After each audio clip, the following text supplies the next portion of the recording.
అలేఖ్య చిట్టి pickles audio leak తర్వాత Kancharla sister caste గురించి డిస్కషన్ జరిగింది. వాళ్ళు క్రిస్టియన్స్ అని, బిజినెస్ కోసం పూజలు చేశారని ట్రోల్ చేశారు. అలేఖ్య చిట్టి పికిల్స్ వివాదంలో రిలీజియన్ ప్రస్తావన వచ్చింది.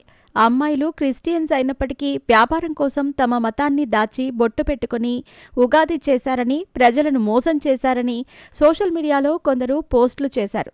తండ్రి మరణం తర్వాత క్రైస్తవ ఆచారం ప్రకారం ఖననం చేసిన అక్కా చెల్లెళ్లు పచ్చళ్ల వ్యాపారం కోసం హిందూ ముసుగు వేసుకున్నారని విమర్శించిన వ్యక్తులు ఉన్నారు.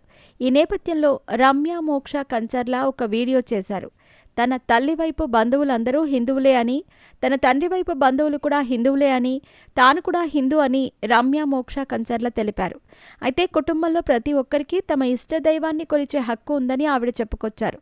తనకు వ్యక్తిగతంగా పరమశివుడంటే చాలా ఇష్టమని స్పష్టం చేశారు. తన తండ్రి జీవితంలో జరిగిన కొన్ని పరిస్థితుల వల్ల ఆయన యేసుక్రీస్తు మీద నమ్మకం పెంచుకున్నారని, బ్రతికి ఉన్న రోజుల్లో తన మరణం తర్వాత అంతిమ సంస్కారాలు క్రైస్తవ ఆచారం ప్రకారం చేయాలని కోరటంతో తమకు ఆ పద్ధతులు తెలియకపోయినా తండ్రి కోరిక మేరకు ఖననం చేశామని రమ్య మోక్ష వివరించింది. తన తండ్రి అంతిమ సంస్కారాల ఫోటోను పోస్ట్ చేస్తూ వీళ్లు గొర్రెబిడ్డలు అంటూ ట్రోల్ చేస్తున్నారని ఆవిడ ఆవేదన వ్యక్తం చేసింది. ఏ దేవుడైతే ఏంటి, దేవుళ్ళందరూ ఒకటే. నాకు శివుడంటే ఇష్టం, మా నాన్నగారికి జీసస్ అంటే ఇష్టం. సమాధి ఫోటోను కూడా ట్రోల్ చేసేంత మెంటాలిటీలో కొంతమంది ఉన్నారు. ఎందుకంత దిగజారిపోతున్నారో నాకు అర్థం కావటం లేదు అంటూ రమ్య మోక్ష కంచర్ల విమర్శలు చేసే వాళ్ళని ప్రశ్నించారు.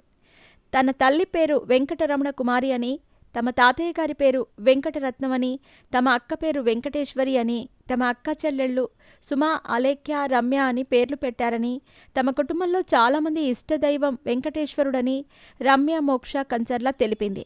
క్రీస్తును నమ్మటానికి ముందు తన తండ్రి శ్రీరాముడి భక్తుడని ఆవిడ వివరించింది.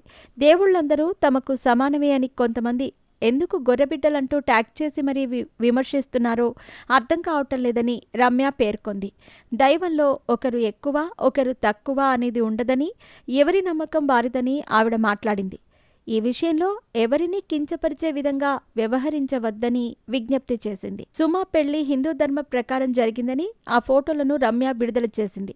అలేఖ్య చిట్టి పికిల్స్ వ్యాపారం ఏడాది క్రితం ప్రారంభించామని, 2 ఏళ్ల వెనక్కి వెళితే తన సోషల్ మీడియా ఖాతాలో ఆవులతో పాటు గుడ్లకు సంబంధించిన పోస్టులు ఉంటాయని, కావాలంటే వాటిని చెక్ చేసుకోవచ్చని రమ్య మోక్ష తెలిపింది.